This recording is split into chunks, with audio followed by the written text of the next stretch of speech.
El sacrificio de la adoración. Algunos años después, Dios quiso ver si Abraham lo obedecía.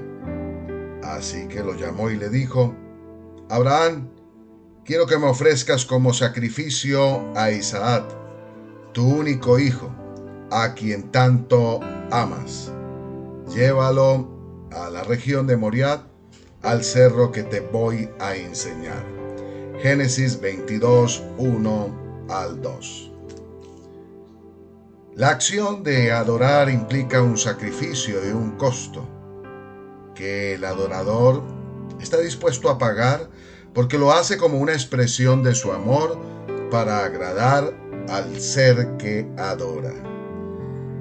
La primera vez que se menciona la palabra adorar en la Biblia fue en el momento en que Abraham se disponía a sacrificar a su hijo Isaac en holocausto, solo porque Dios se lo había pedido como una ofrenda para probar su corazón si amaba y confiaba plenamente en Dios.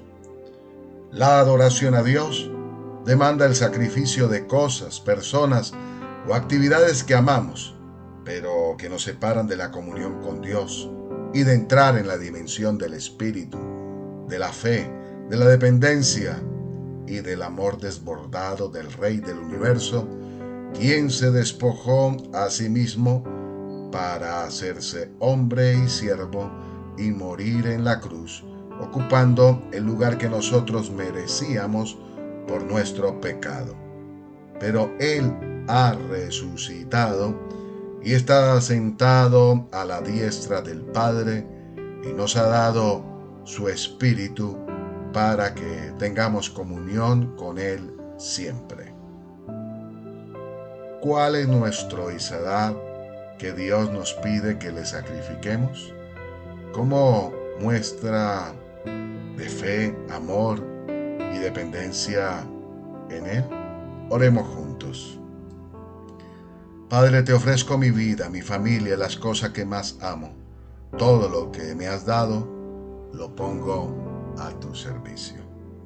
Gracias por un nuevo día de vida que me regalas, por la vida, por la salud. Gracias por el gozo de tu espíritu. Gracias porque puedo adorarte, Señor.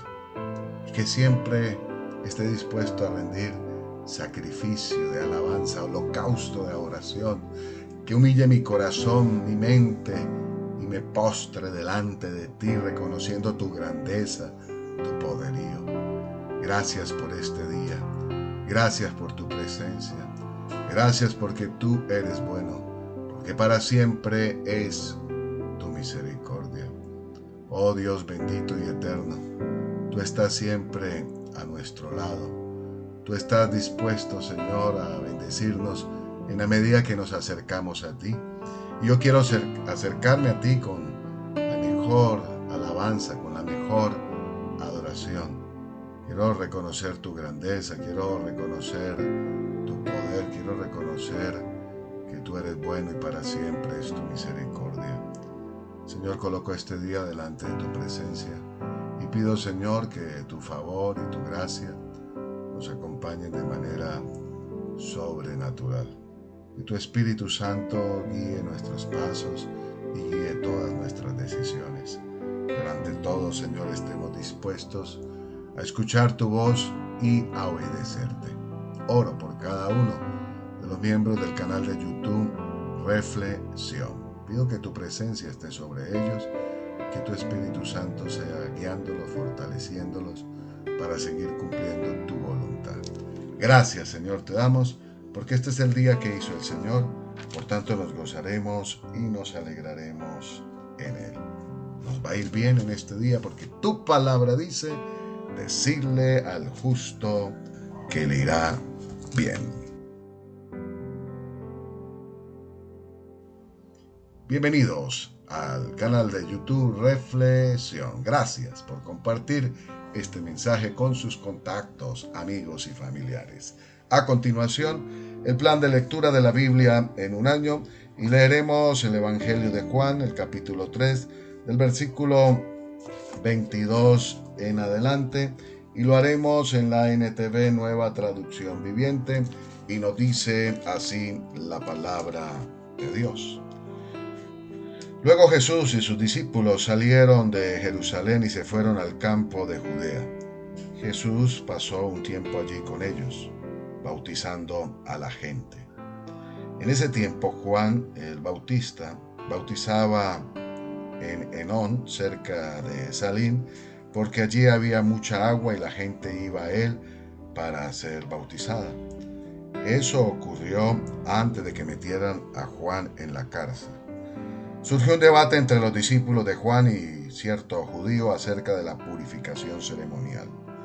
Entonces los discípulos de Juan fueron a decirle: Rabí, el hombre que estaba contigo al otro lado del río Jordán, a quien identificaste como el Mesías, también está bautizando a la gente y todos van a él en lugar de venir a nosotros.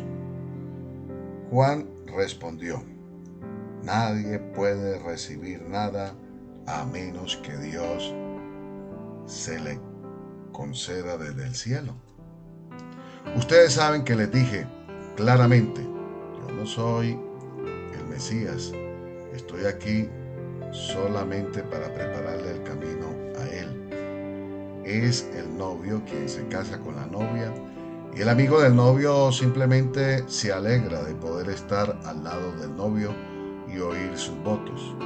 Por lo tanto, oír que él tiene éxito me llena de alegría. Él debe tener cada vez más importancia y yo menos. Él vino de lo alto y es superior a cualquier otro. Nosotros somos de la tierra y hablamos de cosas terrenales, pero Él vino del cielo y es superior a todos. Él da testimonio de lo que ha visto y oído, pero qué pocos creen en lo que les dice. Todo el que acepta su testimonio puede confiar que Dios es veraz, pues Él es enviado por Dios y habla las palabras de Dios, porque Dios le da el Espíritu sin límites. El Padre ama a su Hijo y ha puesto todo en sus manos. Los que creen en el Hijo de Dios tienen vida eterna. Los que no obedecen al Hijo nunca tendrán vida eterna, sino que permanecen bajo la ira del juicio de Dios. Continuamos con el plan de lectura de la Biblia en un año, y ahora leeremos en Primera de Crónicas el capítulo 13 y 14, y nos dice así la palabra del Señor. David consultó con todos sus oficiales, entre ellos los generales y capitanes de su ejército. Luego se dirigió a toda la asamblea de Israel con las siguientes palabras: si ustedes lo aprueban y si es la voluntad del Señor nuestro Dios, enviemos un mensaje a todos los israelitas por toda esta tierra, incluidos los sacerdotes y los levitas en sus ciudades y pastizales, a que se unan a nosotros.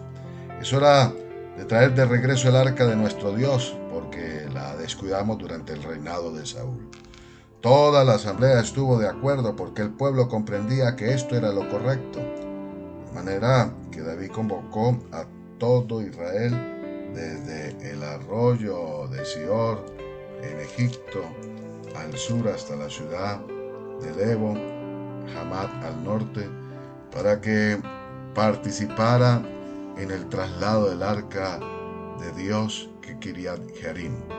Luego David y todo Israel fueron a Bala de Judá, también llamado Kiriat Jearim, para traer de regreso el arca de Dios que llevaba el nombre del Señor, quien está entronizado entre los querubines. Pusieron el arca de Dios en una carreta nueva y la retiraron de la casa de Abinadab. Usa y Ayó guiaban la carreta. David y todo Israel celebraban ante Dios con todas sus fuerzas, y entonaban canciones y tocando todo tipo de instrumentos musicales, liras, arpas, panderetas, címbalos y trompetas. Cuando llegaron al campo de trillar de Nacón, los bueyes tropezaron y Usa extendió la mano para sujetar el arca. Entonces se encendió el enojo del Señor contra Usa, y lo hirió de muerte porque había puesto su mano sobre el arca. Así fue como Usa murió allí en la presencia de Dios. David se enojó porque la ira del Señor se había desatado contra Usa y llamó a ese lugar Fares Usa, que significa desatarse contra Usa, nombre que conserva hasta el día de hoy. Ahora David tenía miedo de Dios y preguntó: ¿cómo podré regresar el arca de Dios para que esté bajo mi cuidado? Por lo tanto, David no trasladó el arca a la ciudad de David, sino que la llevó a la casa de Obed-Edom de Gat. El arca de Dios permaneció en la casa de Obed-Edom por 3 meses, y el Señor bendijo a los de la casa de Obed-Edom y todo lo que él poseía. Capítulo 14.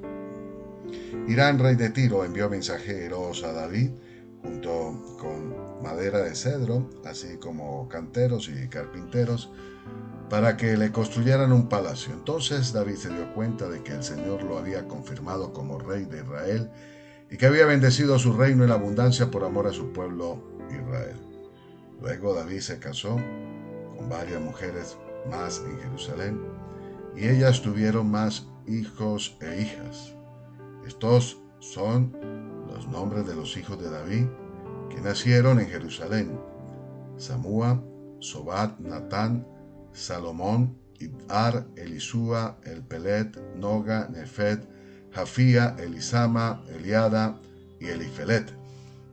Cuando los filisteos se enteraron de que David había sido ungido rey de todo Israel, movilizaron todas sus fuerzas para capturarlo, pero le avisaron a David que venían, así que salió a su encuentro.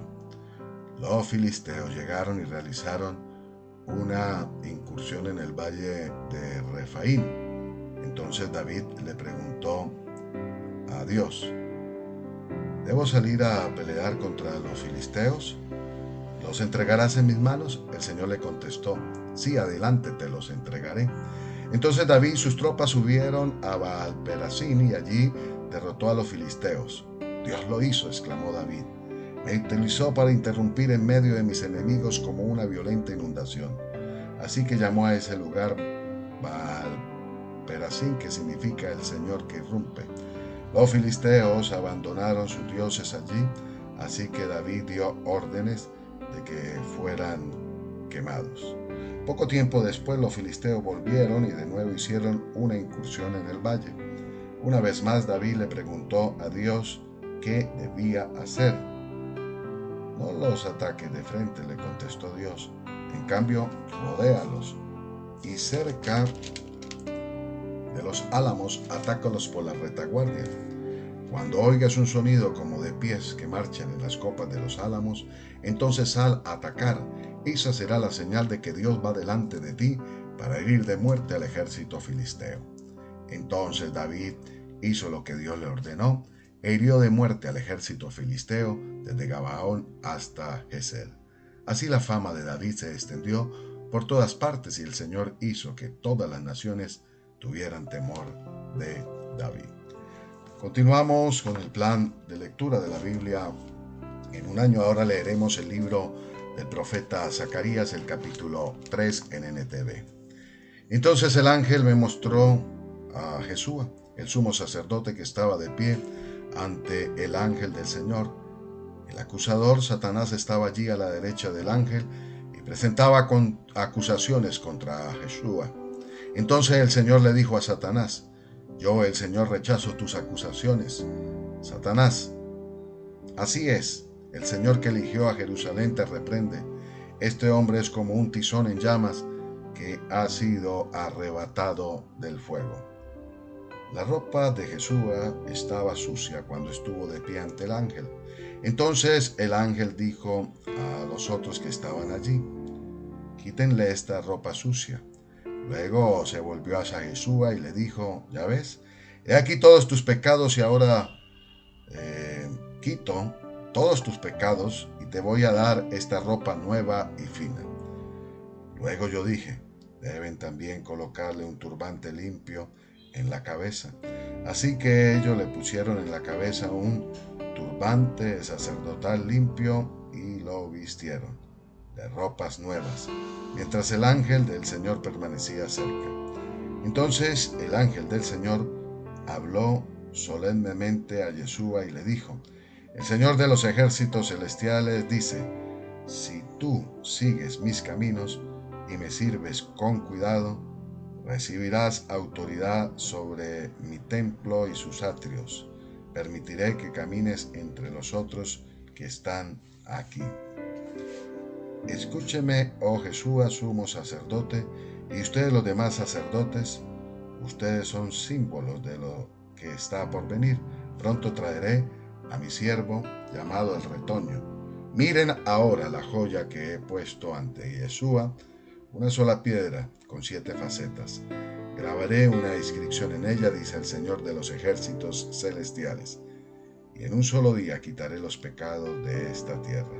En ese día, dice el Señor de los ejércitos celestiales, cada uno invitará a su vecino a sentarse en paz bajo sus propias vides e higueras. Hasta aquí el plan de lectura de la Biblia en un año.